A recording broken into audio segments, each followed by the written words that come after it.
देखिए आज इस वीडियो में हम सॉल्युबिलिटी के बारे में बात करने वाले हैं। तो आइए देखते हैं सबसे पहले कि सॉल्युबिलिटी मतलब विलेयता किसे कहते हैं, तो विलेयता के बारे में देखते हैं।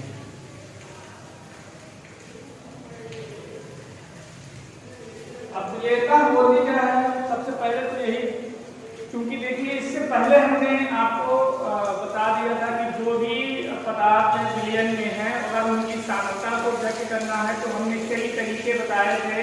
उन तरीकों में हमने जैसे अगर आपको याद हो तो द्रव्यमान प्रसवता, आयतन प्रसवता, मोल प्रवाह, मोलरता, नॉर्मलता, ये सारी चीजें आपको बताई गई हैं। अब हम इस वीडियो में देखने वाले हैं कि विलेयता क्या होती है, क्योंकि ये अब हमारे चैप्टर में काफी इंपॉर्टेंट हो जाता है। तो हम यहाँ से विलेयता के बारे में देखेंगे और ध्यान दीजिएगा कि विलेयता को समझने के साथ साथ आगे जो भी चीजें हैं इससे रिलेटेड रहेगी, इसलिए इसको ध्यान से आप समझने का प्रयास कीजिएगा। अब सबसे पहले प्रश्न उठता है कि विलेयता होती क्या है और हमें पढ़ना क्यों है।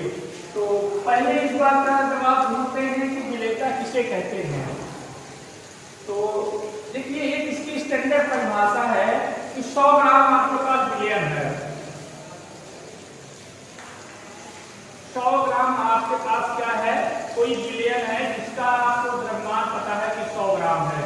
इस 100 ग्राम विलयन में कितना अधिकतम विलेय की मात्रा घुली हुई है या घोली जा सकती है, तो वो क्या कहलाएगी, इस विलयन की क्या कहलाएगी, विलेयता कहलाएगी। यानी कि हम ये कह सकते हैं कि ये 100 ग्राम विलयन है, इस 100 ग्राम विलयन में विलेय की कितनी अधिकतम मात्रा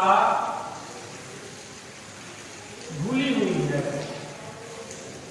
अधिकतम मात्रा घुली हुई है या घोली जा सकती है, ठीक है ना। तो इस तरह से हम यहाँ पर देख रहे हैं कि विलेयता को हम परिभाषित करने के लिए एक परसेप्शन है कि 100 ग्राम विलयन हमको दिया गया है, उस विलयन में विलेय की कितनी अधिकतम मात्रा घुली हुई है। अगर ये हमें पता चल जाए तो वो क्या कहलाती है, उस विलयन की विलेयता कहलाती है। तो अब परिभाषा इसकी दे रहे हैं, तो परिभाषा क्या कहती है कि किसी 100 ग्राम विलयन में विलेय की घुली हुई अधिकतम मात्रा को उस विलयन की विलेयता कहते हैं। ये इसकी परिभाषा हो गई। अच्छा, परिभाषा हो गई। अब आपको ये तो छोटे क्लासेस की परिभाषाएं हैं, अब इसको थोड़ा सा और रेक्टिफाई कर सकते हैं, इसको और थोड़ा सा नयापन इसमें ला सकते हैं। तो वो नयापन क्या है, तो हम ये कह सकते हैं कि किसी निश्चित विलयन की मात्रा में, अच्छा एक चीज और ध्यान देना है कि यहाँ पर जो ताप है, ताप क्या होना चाहिए, आपका नियत होना चाहिए, यानी कि ताप बदलना नहीं चाहिए। तो निश्चित ताप पर किसी विलयन की एक निश्चित मात्रा में विलेय की कितनी अधिकतम मात्रा घुली हुई है वह उस विलयन की क्या कहलाती है, विलेयता कहलाती है। तो इसको देखिए हम लिख देते हैं, यहाँ पर परिभाषा इसकी लिखते हैं कि निश्चित ताप पर, नियत ताप पर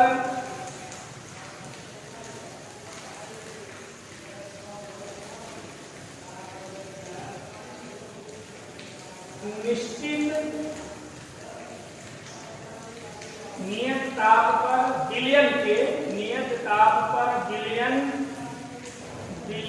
के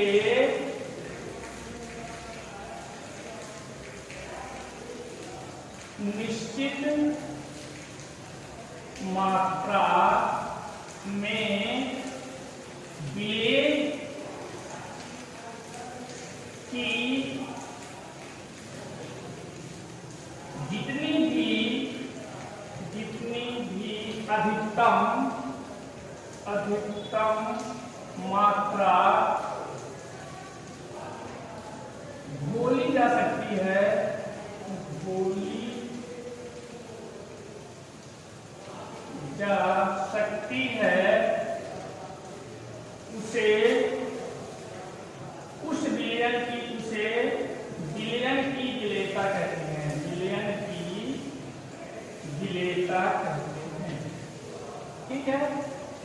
परिभाषा, यानी जो विलयन की मात्रा है निश्चित मात्रा में विलय की कितनी अधिक मात्रा घोली जा सकती है या घुली हुई है, वह क्या कहलाती है?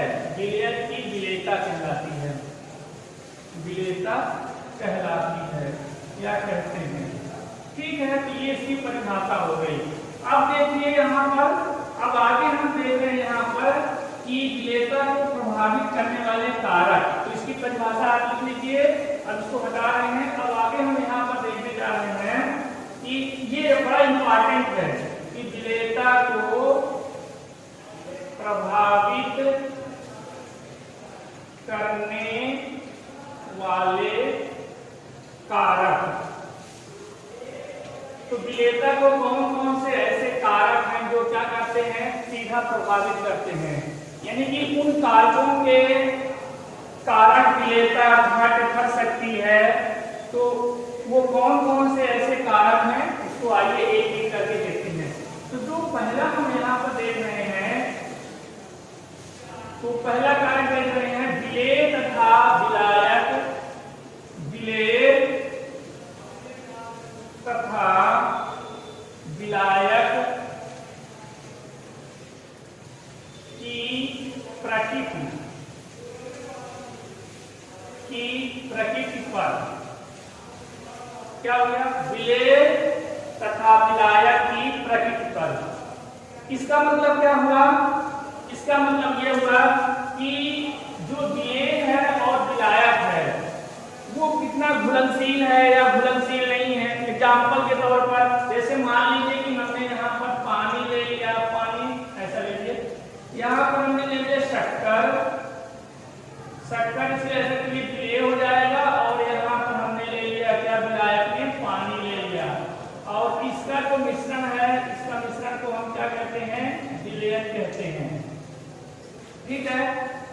अब अगर यहाँ पर कोई हम ऐसा विलायक ले लें कि जिसमें हमारा विलेय घुले ही नहीं, जैसे मान लो हमने ले लिया NaCl नमक ले लिया, हमने इसको किसमें घोलना चाहा?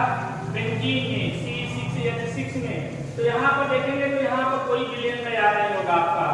ठीक है ना, मिश्रण तो बनेगा लेकिन यहाँ पर विलयन तैयार नहीं होगा, क्योंकि ये नमक जो है बेंजीन में घुलता नहीं है। तो जब तक घुलेगा नहीं तब तक क्या है? उसका विलयन नहीं तैयार होगा। तो इसलिए यहाँ पर ये कह रहे हैं कि विलेयता जो है वो किस पर निर्भर करती है? विलेय तथा विलायक की प्रकृति पर निर्भर करती है। तो पहली बात आपने समझ लिया होगा कि हमें जो भी यहाँ पर विलेय और विलायक में लेना है वो क्या है? एक दूसरे में अच्छी तरह से क्या हो? घुल जाए। तो उन विलेयों को हमको यहाँ पर चुनाव करना है विलेय बनाने के लिए।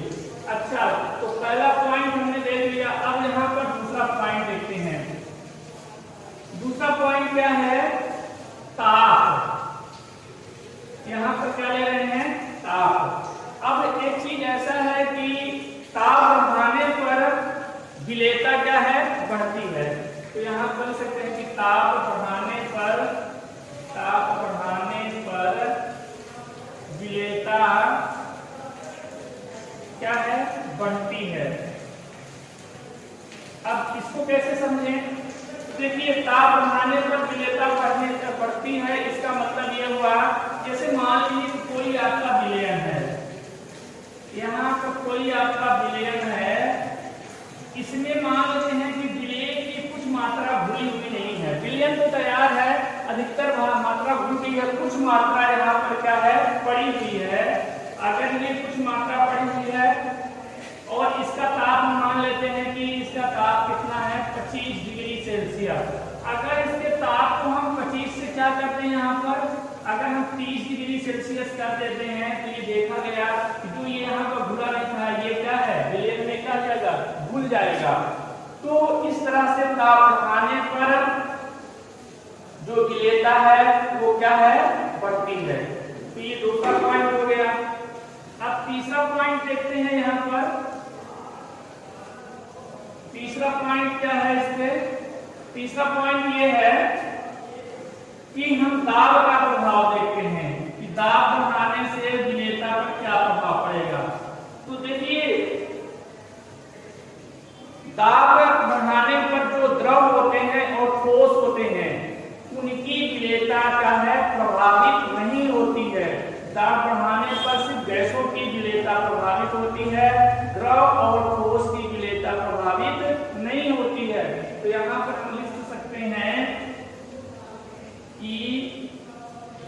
द्रव तथा ठोस की विलेयता दाब पर निर्भर नहीं करती, दाब पर निर्भर नहीं करती। अब इसका क्यों नहीं करती है? अभी जो ठोस है और द्रव है और ठोस है, इसकी विलेयता जो है दाब पर निर्भर क्यों नहीं करती है? देखो इस बात को हम ऐसे कह सकते हैं, अगर आपको पता है, ध्यान हो तो जब हमने ठोस पढ़ाया था तो उसमें बताया था कि जो ठोस होते हैं और द्रव होते हैं वो क्या होते हैं? असंपीड्य होते हैं।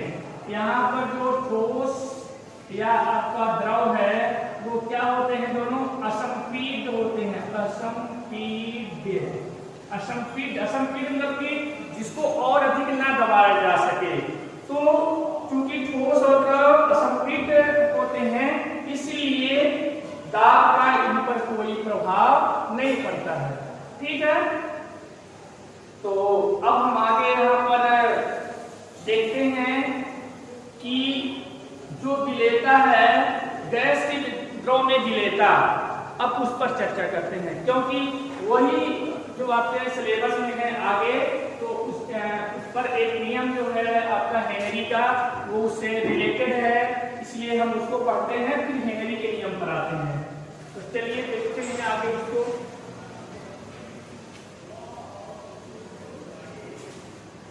तो यहाँ पर देख रहे हैं कि गैस की द्रव में विलेयता, गैस की द्रव में विलेयता। अब देखिए गैस की द्रव में विलेयता जो है वो सबसे अधिक किस पर निर्भर करती है? दाब पर निर्भर करती है। ठीक है ना, यहाँ पर ताप बढ़ाने से जो गैस की जल में विलेयता है या द्रव में विलेयता है वो क्या है? कम हो जाती है। हाँ, ये जरूर है कि यहाँ पर अगर हम देखें कि गैस की द्रव में विलेयता किन किन कारकों पर निर्भर करती है, तो यहाँ पर लिख सकते हैं कि गैस की द्रव में विलेयता को प्रभावित करने वाले कारक, को प्रभावित करने वाले कारक। तो देखिए इसमें जो है सबसे पहला कारक हम देख रहे हैं विलेय तथा विलायक की प्रकृति। अब ये विलेय और विलायक की प्रकृति का मतलब क्या है? जैसे मान लेते हैं कि विलेय हमारी क्या है? कोई गैस है, हमने यहाँ पर विलेय क्या लिया? क्योंकि हेडिंग में लगा दिया है गैस, तो ये गैस है, और ये जो विलायक है ये हमारा कोई द्रव है। अब हमसे ये कहा जाए कि अगर इसकी विलेयता द्रव में देखनी है तो वो किस प्रकार से, क्यों, कौन कौन सी ऐसी गैसें हैं जो द्रव में, या द्रव का मतलब यहाँ पर हम पानी से ले रहे हैं, तो हम देखेंगे कि कौन कौन सी ऐसी गैसें हैं जो पानी में घुलनशील हैं। तो देखिए अगर आप देखेंगे तो यहाँ पर जैसे आप ले लीजिए NH3 ले लीजिए, HCl ले लीजिए, ये बहुत हाईली क्या है? घुलनशील होती है, बहुत ज्यादा घुलनशील होती है ये। जबकि CO2 भी आप ले सकते हैं इसमें। इसके अलावा अगर आप N2 लेते हैं, O2 लेते हैं, तो ये क्या है? द्रव में इनकी जो विलेयता है वो कम होती है। तो ये जो है द्रव में या पानी में, द्रव की बात जब भी मैं करूंगा तो पानी की मतलब उसका पानी का ही बात कर रहे हैं हम। तो जो पानी है उसमें NH3, HCl और CO2 की विलेयता जो है ज्यादा होती है। तो हमें उन गैसों का ही चुनाव करना है जो कि क्या है? द्रव में विलेय होती है, यानी कि पानी में विलेय होती है। अगर जैसे हमने N2 ले लिया या O2 ले लिया तो इनकी विलेयता जो है वो दाब बढ़ाने पर भी इतना ज्यादा नहीं होती, सिग्निफिकेंटली नहीं होती है। नॉर्मल टेम्परेचर पर ऑक्सीजन देखें तो ये क्या होती है? करीब 6 ml के आसपास पानी में घुली होती है, 6 ml के आसपास। ठीक है ना, तो इसकी काफी कम मात्रा है। तो अब हम आगे यहाँ पर देख रहे हैं कि एक फैक्टर ये हो गया विलेय तथा विलायक की प्रकृति पर, और विलेय यहाँ पर क्या है? गैस है। दूसरा हम यहाँ पर देखने वाले हैं क्या? दाब, यानी दाब बढ़ाने पर, ये बड़ा इंपॉर्टेंट फैक्टर है यहाँ पर कि दाब बढ़ाने पर, यहाँ पर दाब बढ़ाने पर गैस की द्रव में विलेयता क्या है, बढ़ती है। देखिए ये जो स्टेटमेंट है इसका जो मात्रात्मक विश्लेषण है सर्वप्रथम हेनरी नाम के वैज्ञानिक ने किया था। किसने किया था? हेनरी। तो यहाँ पर हेनरी नाम के एक साइंटिस्ट हैं जिन्होंने दाब का प्रभाव जो है विलेयता, गैस की द्रव में विलेयता पर क्या पड़ेगा, इसका मात्रात्मक अध्ययन हेनरी ने किया था। तो ये जो नियम है इसको हेनरी के नियम से जानते हैं। तो आइए अब देखते हैं हेनरी का नियम क्या होता है। हेनरी का नियम किस प्रकार से गैस की द्रव में विलेयता को प्रभावित करता है। तो अब यहाँ पर हम देखने वाले हैं आगे हेनरी का नियम। हेनरी का नियम, अब हेनरी का नियम क्या कहता है? हेनरी का नियम ये कहता है कि पहले इसको थोड़ा सा ग्राफिकल समझते हैं, फिर इसकी डिफिनीशन आपको क्लियर एक्सप्लेन करते हैं। मान लेते हैं कि ये हमारे पास कोई क्या है, विलायक है, और हमने क्या किया यहाँ पर, ये हमने यहाँ पर लगा दिया है आपका पिस्टन। ये क्या है, यहाँ पर हमने इस तरह से इसको अरेंजमेंट कर दिया है इसका, इस तरह से देखते हैं। ये हमने क्या लगा दिया इसके ऊपर, पिस्टन। यहाँ पर क्या है, गैस भरी हुई है, यहाँ पर गैस क्या है, भरी हुई है। अब देखिए, अब ये कुछ गैस के पार्टिकल जो हैं, कुछ गैस के पार्टिकल, एक दो पार्टिकल इस द्रव में भी चले गए होंगे, लेकिन जैसे ही हम यहाँ पर दाब बढ़ाते हैं, जैसे दाब बढ़ाने का मतलब है कि हमने कोई वेट रख दिया, मान लेते हैं कि W1 भार का कोई वेट हमने यहाँ पर रख दिया, खत्म कर दिया इसको, रख दिया यहाँ पर। तो ये जो गैस के कुछ पार्टिकल्स हैं यहाँ पर उनकी संख्या बढ़ गई। फिर मान लेते हैं कि फिर और दाब हमने यहाँ पर बढ़ा दिया और इसको हमने W2 कह दिया। तब आप देखेंगे कि जो कई गैस के कण हैं ये पानी में यहाँ पर आ गए। तो मान लेते हैं कि ये जो गैस के कण पानी में घुले हुए हैं, इसका जो मोल प्रभाज क्यों लिए हैं उसको भी बताएंगे। इसका मान लेते हैं कि हम मोल प्रभाज ये X, इसको काली गैस कहते हैं। अब देखिए कुछ गैस के कण जो नहीं आए हैं वो क्या है, इस द्रव की सतह पर क्या है, दाब लगाते हैं। तो जो दाब यहाँ पे लगाएंगे उसी अनुपात में यहाँ पर ये गैसें क्या होती हैं, घुली हुई होती हैं। तो हेनरी ने क्या कहा अपने स्टेटमेंट में कि किसी गैस की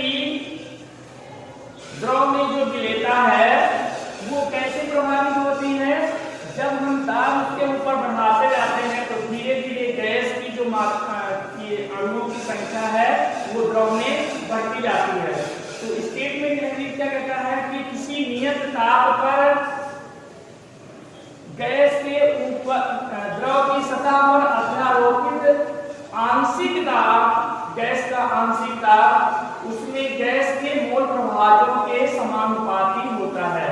ठीक है, तो इस वीडियो में हम यहीं पे कर रहे हैं। अगले वीडियो में मैं हेनरी का नियम पुटअप करके यहाँ पर इसका प्रूफ आपको करके दिखाऊंगा, फिर इसके एप्लीकेशन वगैरह देखेंगे। तो वीडियो को यहीं पर समाप्त करते हैं। अगले वीडियो में आपसे फिर से मुलाकात होगी, तब तक के लिए धन्यवाद।